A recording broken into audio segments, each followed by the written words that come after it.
প্রথম দফায় কোচবিহার, জলপাইগুড়ি, আলিপুরদুয়ারে ভোট রয়েছে। আমাদের সঙ্গে রয়েছেন আমাদের প্রতিনিধি সোমরাজ। সোমরাজের থেকে বিস্তারিত জানতে চাইবো। সোমরাজ,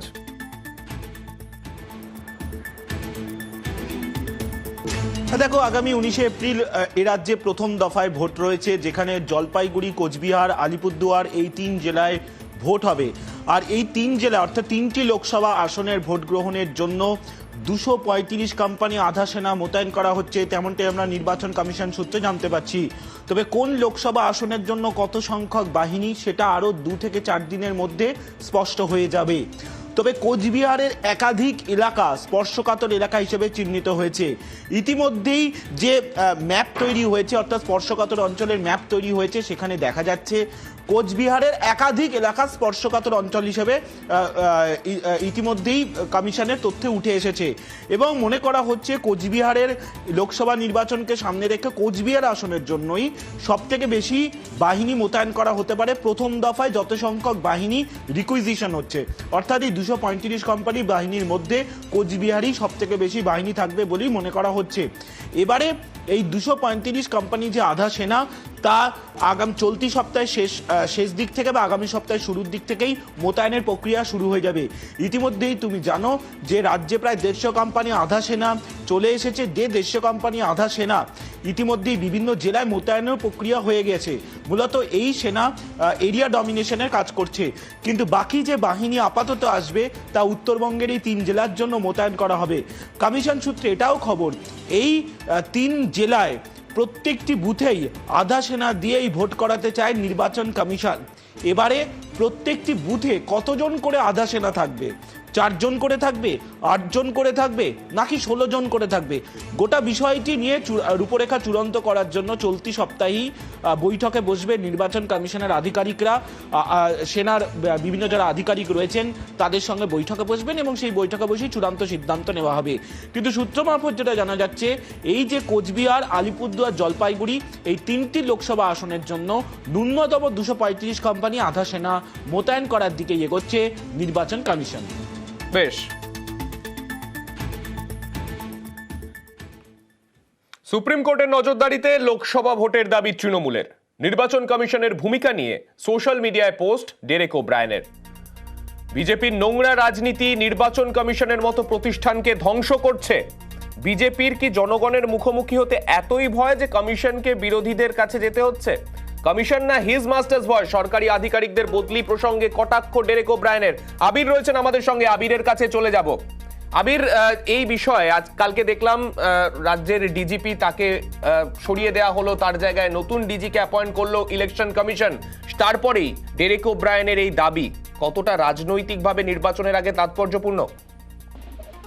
নির্বাচন কমিশনের যে কাজ বা নির্বাচন কমিশনের যে ভূমিকা, তা নিয়ে এর আগেও তৃণমূল কংগ্রেসকে প্রশ্ন তুলতে দেখা গেছে। এবং নির্বাচন কমিশনের যারা সদস্য হচ্ছেন, যে সদস্যের ক্ষেত্রে যে নতুন আইনের কথা হয়েছিল, তখনও তৃণমূল কংগ্রেস তার বিরোধিতা করেছিল, প্রতিবাদ করেছিল। তা গতকালের পরিস্থিতির ক্ষেত্রে তৃণমূল কংগ্রেস এই বক্তব্যকে রেখে আসলে শুধুমাত্র এই রাজ্যের প্রেক্ষিত নয়, যে 6 রাজ্যের স্বরাষ্ট্র সচিব বদল করা হয়েছে, সেখানেও যারা বিজেপি বিরোধী দলগুলো রয়েছে তাদেরকে এক ছাতার তলে আনার চেষ্টা করছে। এবং তাদের বক্তব্য যে নির্বাচন কমিশনকে আসলে ব্যবহার করছে কেন্দ্রের শাসক দল, এবং যে পরিস্থিতি তারা তৈরি করছে তাতে নির্বাচনী লড়াইয়ের ক্ষেত্রে তারা নির্বাচন কমিশনের কাছ থেকে এই ধরনের কোনো সাহায্য গ্রহণ করতে পারে। সেই কারণেই হচ্ছে সুপ্রিম কোর্টের নজরদারিতে এই লোকসভা নির্বাচন করা হোক, এই বিষয়কে সামনে রেখে তৃণমূল কংগ্রেস এগোতে চাইছে। এবং জাতীয় স্তরে এই নিয়ে গোটা বিষয়টিতে বিজেপি বিরোধী বাকি রাজনৈতিক দলগুলোর কাছেও তৃণমূল কংগ্রেসের বার্তা দিয়ে তাদের সাথেও এই গোটা বিষয়টা নিয়ে তারা কথা বলতে চায়। বেশ। আর ডেরেক ওব্রায়েন নতুন সংবিধান রচনা করে দিক, ডেরেক ওব্রায়েনকে কটাক্ষ করে বক্তব্য সুকান্ত মজুমদারের। আমি ডেরেক ওব্রায়েনকে বলবো, অত ঝামেলা করার দরকার নেই। বাজার থেকে একটা মোটা গাবদা খাতা নিয়ে গিয়ে মুখ্যমন্ত্রীকে দিতে, উনি ওখানে নতুন সংবিধান রচনা করে দিক। ও যেটা লিখবেন ওটাই সংবিধান হবে ভারতবর্ষের। অসুবিধা কী আছে? ডেরেকবাবু ওটা কারেকশন করবেন, ইংরেজিতে ট্রান্সলেশন করবেন। মুখ্যমন্ত্রী বাংলায় লিখবেন, উনি ইংরেজিতে ট্রান্সলেশন করবেন। শুধু সুপ্রিম নজরদারিতে ভোট নয়, সন্দেশখালির ঘটনা সুপ্রিম তত্ত্বাবধানে হোক, মন্তব্য প্রদেশ কংগ্রেস সভাপতি অধীর চৌধুরীর। আমরা তো চাই সুপ্রিম কোর্টের নজরদারিতে সন্দেশখালি ঘটনা ঘটুক। শুধু ভোট কেন, ভোটও হোক, সন্দেশখালি হোক, এই বাংলায় চুরি বাটপাড়ি যা আছে সেগুলো হোক, বিরোধী দলের উপর যে সন্ত্রাস হয় সেগুলো হোক, আমরা চাই। নির্বাচন কমিশন বিজেপির অঙ্গুলি হেলনে চলছে। এই নির্বাচন কখনো নিরপেক্ষ হতে পারে না, মন্তব্য তৃণমূল মুখপাত্র শান্তনু সেনের। মুখ্য নির্বাচন কমিশনার গত শনিবার নির্বাচনের নির্ঘণ্ট ঘোষণার সময় বলেছিলেন, কোনো জায়গায় যদি 3 বছরের বেশি কোনো অফিসার থেকে থাকেন তাদের ক্ষেত্রে বদলির প্রশ্ন আসে। পশ্চিমবঙ্গের ডিজি, যার 3 বছর হয়নি, শুধু বিজেপির হিস মাস্টার্স বয়সে কাজ করে তারা এই ধরনের সিদ্ধান্ত নিয়েছে। এবং আমরা আতঙ্কিত যে আগামী দিনেও নির্বাচন প্রক্রিয়ার প্রত্যেকটা পদক্ষেপে নির্বাচন কমিশন বিজেপির অঙ্গুলি হেলনে চলবে। এই নির্বাচন কখনো নিরপেক্ষ হতে পারে না। তাই আমরা দাবি করেছি সুপ্রিম কোর্ট মনিটরড নির্বাচন ভারতবর্ষে হওয়া উচিত। তৃণমূলের টার্গেট 42। লোকসভা ভিত্তিক কমিটি তৈরি তৃণমূলের। 30টি লোকসভা কেন্দ্রের জন্য কমিটি গঠন তৃণমূলের। লোকসভা নির্বাচনের আগে সাংগঠনে জোর দিতে নয়া দাওয়াই তৃণমূলের।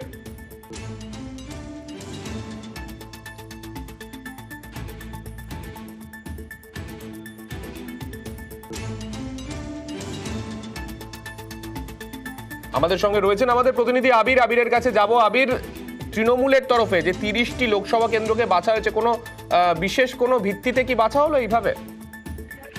যে জায়গাগুলোতে তারা মনে করছেন যে হাড্ডাহাড্ডি লড়াইয়ের জায়গা রয়েছে এবং এর মধ্যে একাধিক লোকসভা রয়েছে যেগুলোতে 2019-এ তৃণমূল কংগ্রেস পিছিয়ে ছিল, সেই জায়গাগুলোতে তারা বিশেষ করে জোর দিতে চাইছেন।